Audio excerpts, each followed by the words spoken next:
4장 6절 말씀 보니까 아무것도 염려하지 말고, 아무것도 염려하지 말고, 이 여기서 사용된 이 염려라는 단어는 이제 다가올 어떤 위험이나 불행에 대해서 근심하고 걱정하는 것을 말합니다.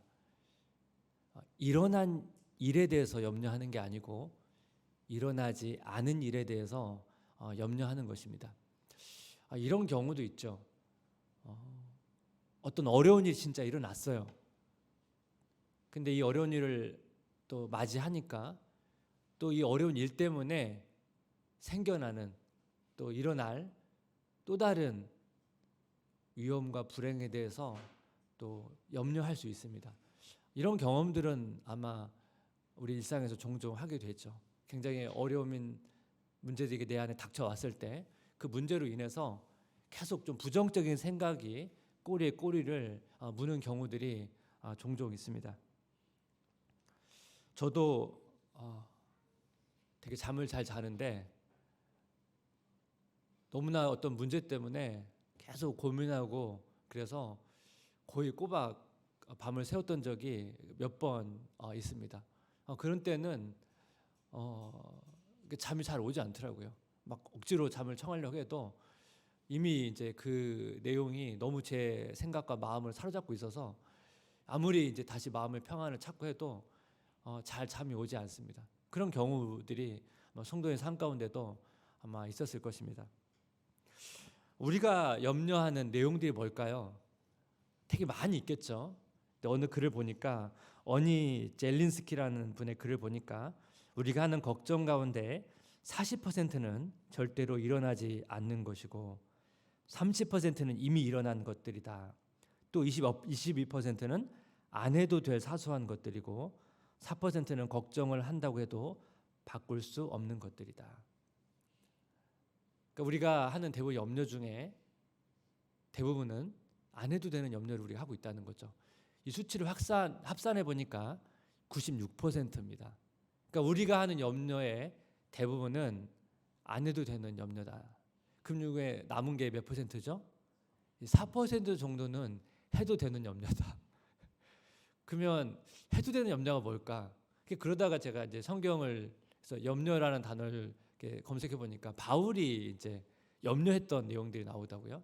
그래서 그 내용을 보니까 고린도후서 11장 28절 이 외일은 고사하고 아직도 날마다 내 속에 눌리는 일이 있으니 곧 모든 교회를 위하여 염려하는 것이라. 사도 바울이 교회를 향해서 염려를 했습니다. 이 말은 사실 교회 성도를 향해서 염려를 했다는 거죠. 그래서 이 다음 구절 내용을 보면 바울이 무엇 때문에 염려했는지를 우리가 유추해 볼 수가 있거든요. 고린도후서 11장 29절 말씀을 보니까 누가 약하면 내가 약하지 아니하며 누가 실족하게 되면 내가 애타지 아니하더냐. 성도들 가운데 너무 연약해서 실족할 것 같은 성도를 바라보면서 바울이 염려를 하고 있었습니다. 혹시 그 연약한 성도가 실족하면 어떻게 하지? 그러면서 그 안타까운 마음으로 지금 바라보고 있는 것입니다. 고린도서 12장 29절 공동 번역을 보면 좀 더 의미가 명확합니다. 어떤 교우가 허약해지면 내 마음이 같이 아프지 않겠습니까? 어떤 교우가 죄에 빠지면 내 마음이 애타지 않겠습니까? 제가 사랑하는 어떤 지체가 또 넘어지고 약해지고 죄에 넘어져서 그런 모습을 볼 때 함께 아파하는 그 바울의 그 마음을 우리가 느낄 수 있죠. 사실 이런 염려는 필요하죠. 그렇죠? 우리가 성도를 향해서 이러한 염려를 가지고 있을 때 우리가 그 성도를 향해서 또 관심을 갖고 또 기도도 할 수 있는 거고 또 권면도 할 수 있는 거죠. 사실 이런 염려는 유익합니다. 이 염려 자체보다는 이 염려로 인해서 뭔가 기도로 또는 권면과 위로로 나아갈 수 있기 때문에 그렇습니다. 근데 사실 아까 제가 앞에서 말씀드린 것처럼 우리가 하는 염려의 대부분은 안 해도 되는 염려란 말이에요. 그러니까 이런 염려들이 우리한테 막 계속 몰려올 때 우리가 이 염려를 어떻게 이길 것인가. 그래서 오늘은 이 내용을 가지고 한 2가지 정도로 살펴보기를 원합니다. 첫 번째는 뭐냐면 염려를 이기는 방법. 첫 번째는 관용으로 기쁨을 확장하기입니다. 관용으로 기쁨을 확장하기. 빌립보 4장 5절 말씀을 보니까 너희 관용을 모든 사람에게 알게 하라. 주께서 가까우시니라. 이 관용이라는 단어는 어떤 엄격한 기준이 아니고 뭔가 온유하고 관대하게 사람을 대하는 그런 의미를 가지고 있습니다. 근데 이 관용을 모든 사람에게 알게 하라고 했잖아요. 그러니까 모든 사람이라고 말했기 때문에 그러니까 우리의 관용이 그냥 너희 믿는 사람들끼리만 아니고 믿지 않는 사람들까지 너희 관용을 보여주라는 것입니다. 그래서 이 단어가 성경의 다른 본문에도 쓰였는데 그 단어를 보게 되면 오늘 본문과 되게 비슷합니다. 디도서 3장 1절 2절 말씀인데 여기를 함께 같이 읽어볼까요? 시작. 너는 그들로 하여금 통치자들과 권세 잡은 자들에게 복종하며 순종하며 모든 선한 일 행하기를 준비하게 하며 아무도 비방하지 말며 다투지 말며 관용하며 범사의 온유함을 모든 사람에게 나타낼 것을 기억하게 하며.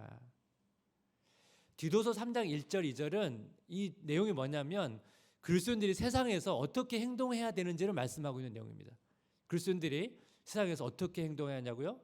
관용을 베풀라는 거죠. 그러면 아까 빌립보서 말씀과 같은 내용이죠. 그러면 이 관용과 염려랑 무슨 연관이 있는가? 한번 관용과 염려를 비교해 보겠습니다. 염려는 사실 일어나지 않은 일을 가지고 어떻게 보면 그것에 대해서 굉장히 정신적인 노동을 하는 것이죠. 근데 여러분 이 정신적인 노동이라는 게 엄청난 에너지가 들어가는 것이고 사실 이게 되게 힘든 거거든요. 그래서 레이먼드 브라운이라는 목사님의 글을 한번 같이 읽어보면 천천히 읽겠습니다. 같이 읽겠습니다. 염려는 정서적 에너지의 낭비이자 영적 걱만증을 나타내는 슬픈 표현이다. 염려는 일어나지 않을지도 모르는 상황을 상상하며 결코 변하지 않을 진리들을 무시한다. 여러분 염려 다 해보셨잖아요. 이 염려하면 엄청난 에너지가 들어가거든요. 그래서 막 염려가 너무 막 크게 찾아오고 막 이게 계속되면 몸까지 아프잖아요. 그래서 막 너무 이 염려가 많은 분들이 알아눕기도 하고 사실 이거 엄청난 에너지가 소모되는 일이거든요. 또 이 염려는 영적 건망증이다. 왜 그렇죠? 염려를 하게 되면 온통 그 염려에 관련된 그 문제에 우리 온통 거기 다 몰입하게 되잖아요. 계속 그 생각밖에 들지 않잖아요. 그렇게 되면 어떻게 됩니까? 하나님을 잊어버려요. 하나님을 잊어버리기 때문에 이 하나님의 어떤 말씀이 우리 삶 가운데 내면 가운데 영향을 미치기가 되게 어렵습니다.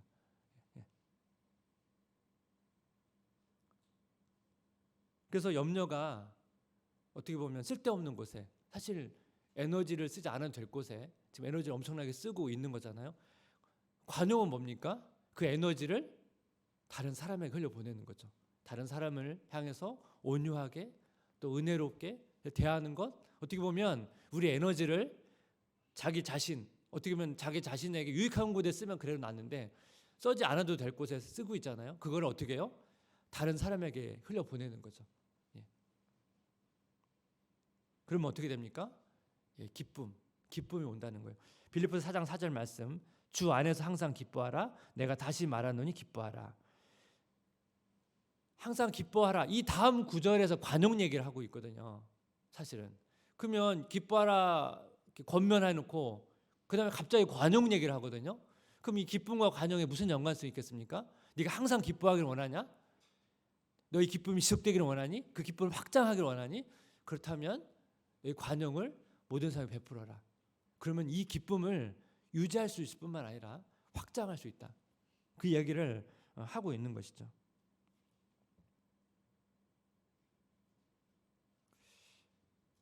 사실 이것이 하나님의 원리거든요. 왜 하나님께서 가지신 그 은혜, 그 사랑을 우리에게 베풀어 주셨잖아요. 흘려 발산하셨잖아요. 그 발산함을 통해서 하나님은 엄청난 기쁨을 누리셨거든요. 그래서 똑같은 원리로 우리가 가지고 있는 에너지, 또 우리가 가지고 있는 그 은혜들을, 복들을 흘려 보낼 때 우리 사실 진정한 기쁨을 맛볼 수 있거든요. 그렇게 되면 어떻게 됩니까? 우리가 그런 염려로부터 오히려 우리가 그 에너지를 다른 곳에 보내고 발산함을 통해서 그 염려를 극복해낼 수 있다는 것입니다. 염려를 이기는 방법 두 번째는 뭐냐면 기도로 하나님을 의식하기입니다. 기도로 하나님을 의식하기.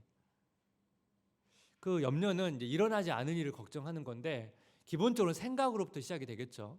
어떤 내 안에 한 생각이 찾아오면서 그 생각 때문에 어떤 염려가 시작이 됩니다.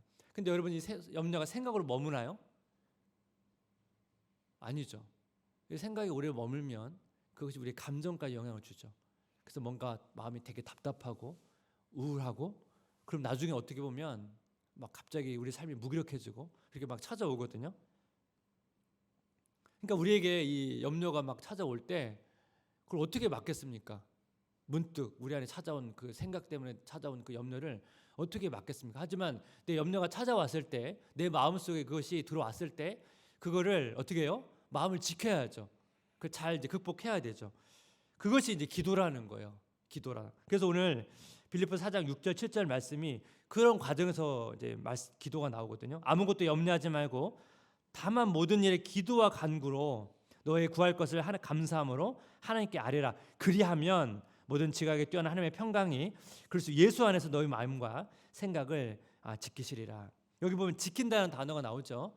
이 단어가 지난주에 제가 강조했던 선다라는 단어랑 되게 비슷한 단어입니다. 선다는 것은 제가 그때 말씀을 드렸죠. 자기의 자리를 끝까지 유지해 가면서 버티는 것이라고 말씀을 드렸죠. 이 지킨다는 단어도 비슷한 단어입니다. 이게 이제 군사 용어거든요. 마치 그 군사가 적이 쳐들어오는지 안 쳐들어오는지 계속 이렇게 감시하면서 지키는 것. 그때 사용된 단어거든요.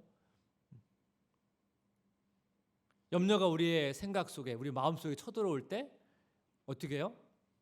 그것을 잘 감시하고 있다가 그것을 막아내고 이겨내는 것, 이게 기도라는 거예요. 그러면 기도가 왜 염려를 이겨내는가? 기도가 어떻게 우리 안에 염려를 이렇게 몰아낼 수 있는가? 그것은 기도의 정의가 그렇습니다. 기도의 정의. 기도의 정의가 뭡니까? 기도는 나의 염려를 하나님께 맡기는 것입니다. 그래서 여러분 그 마틴 루터의 유명한 명언이 있거든요. 우리 함께 고백하겠습니다. 함께 읽겠습니다. 시작. 기도하라 하나님께서 염려하시게 하라. 다시 한번요. 기도하라 하나님께서 염려하시게 하라. 예. 나 염려를 하나님께 토스해서 하나님께서 염려하시게 하라는 거예요. 예. 성경에도 이와 비슷한 말씀이 있죠. 베드로전서 5장 7절 말씀. 너 염려를 다 주께 맡기라. 이는 그가 너희를 돌보심이라. 이 맡긴다는 단어가 누군가한테 책임을 지운다는 거예요. 예. 사실 우리 인생에 각자 짊어질 책임이 있죠. 우리가 다 그 사실 책임을 져야 돼요. 근데 내 인생의 주인이 하나님이시잖아요. 그렇기 때문에 사실 그걸 내가 책임을 지우지만 또 한편은 뭡니까? 내 인생의 주인이 하나님이기 때문에 우리가 짊어져야 할 책임을 나도 지긴 지지만 사실은 뭐예요? 하나님께 맡기는 거죠. 예. 사실 어떻게 보면 이 두 가지가 다 있어요. 한 가지만 있으면 안 돼요. 두 가지 다 있거든요. 그래야 뭐예요? 하나님께서 우리 인생을 돌보시는 것을 경험하게 되는 거죠. 그 엘리자베스 여왕이라고 영국의 그 여왕이 그 대영 제국을 이제 건설하기 위해서 그 이제 어떻게 보면 그 신대륙으로 이제 진출하려고 준비를 하고 있었습니다. 그러려면 사실 여러분 그 해양 기술이 있어야 되잖아요. 배가 이제 가야 되니까.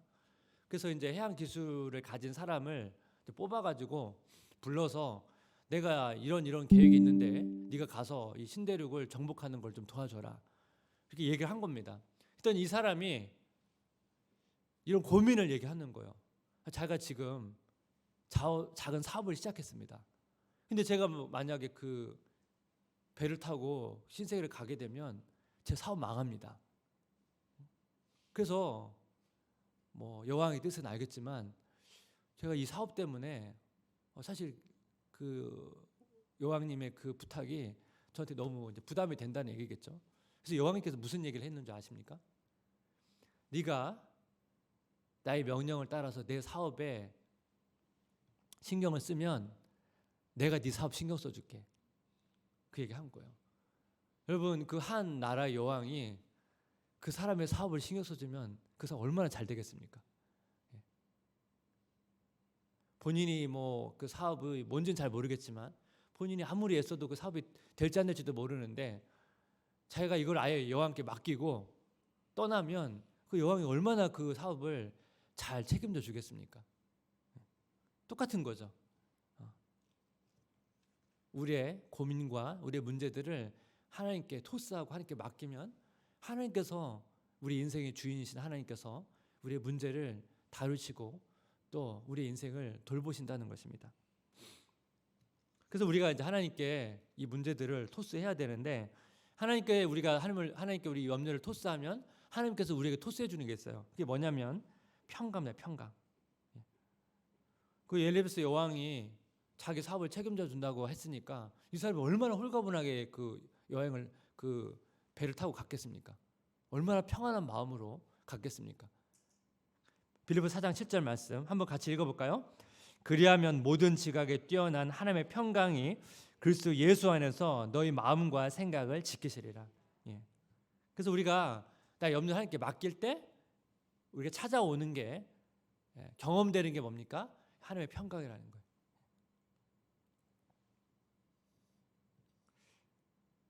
여러분 기도와 염려를 한번 비교해 볼게요. 또 아까 이제 관용과 염려를 비교했던 기도와 이제 염려를 어떻게 보면 비교해 보면 이렇게 기도는 뭡니까? 기도는 하나님께 맡기는 거잖아요. 문제를 맡기는 거잖아요. 염려는 비슷하게 정의한다면 자기 자신에게 문제를 토스하는 거예요. 차이점이. 기도는 하나님께 다 염려를 맡기는 거고 염려는 사실 대상이 없거든요. 자기 자신에게 어떻게 보면 자기 문제를 토스하는 거예요. 근데 여러분 그 뭐 염려가 아주 사소한 거라면 뭐 자가 처리하면 되지만 대부분 깊은 염려가 드는 것들은 보통 내가 그 문제 해결할 수 없는 것들이 많거든요. 근데 이걸 자기 자신에게 계속 토스해 보십시오. 자기는 그 해결할 능력이 없는데. 그러니까 사실 염려가 깊어질수록 힘들거든요. 내가 해결 능력이 없는데 그걸 계속 자기 자신에게 토스하니까.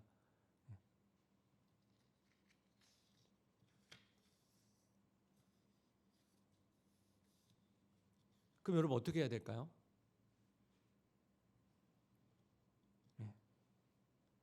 하나님께 나의 염려를 토스하는 것입니다. 그래서 기도와 염려를 어떻게 보면 차이점이라고 할까요? 또 하나의 어떻게 보면 차이점. 아까 이제 그걸 통해서 할 수 있는 중요한 건 뭐냐면 아까 염려가 뭐라고 했습니까? 염려는 하나님을 망각하는 거예요. 영적 건망증에 걸린 거. 염려는 하나님을 잊게 만듭니다.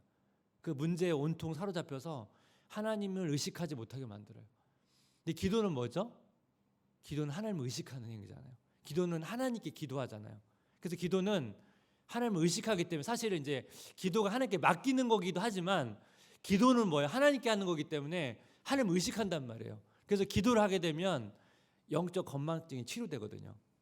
그리고 하나님을 의식하게 되면 그 하나님이 그 나의 아버지께서 나의 주인께서 나의 삶을 돌보신다는 걸 내가 의식하게 되니까 그때부터 어떻게 됩니까?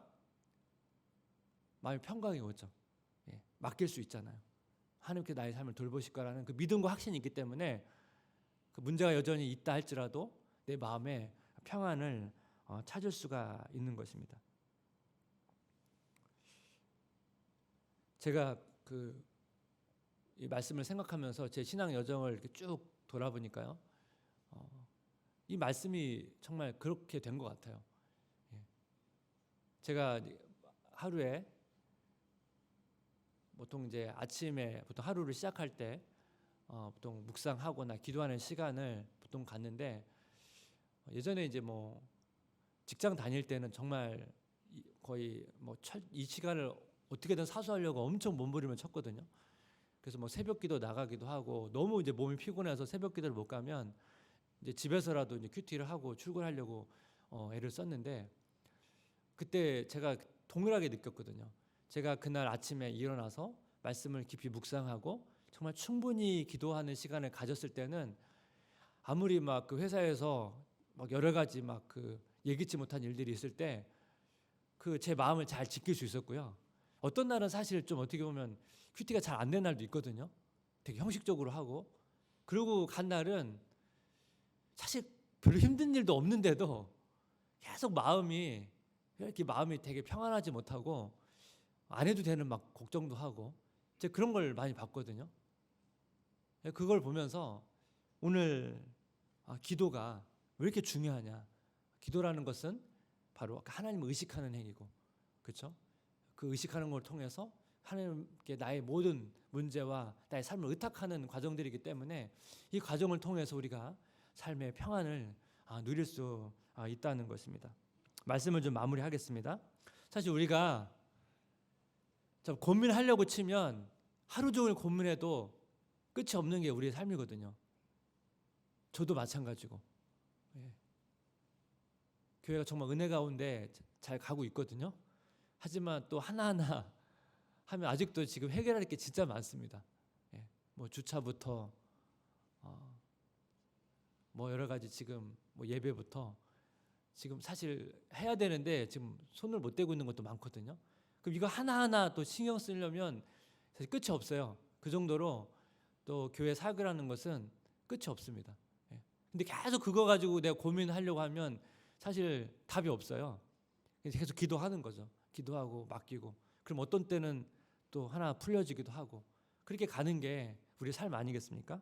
그래서 우리가 끊임없이 하나님과 교제하면서 자꾸 나의 문제, 걱정들을 맡기고 또 그러면서 하나님의 평안을 누리고, 아까 첫 번째 말씀드린 것처럼 가능하면 나의 에너지를 자꾸 내 안에 쌓아두기보다는 다른 사람을 향해서 나누고 또 베품을 통해서 정말 그 하나님의 주시는 그 기쁨과 평안을 풍성히 누리시기를 주님의 이름으로 기도하고 축복합니다.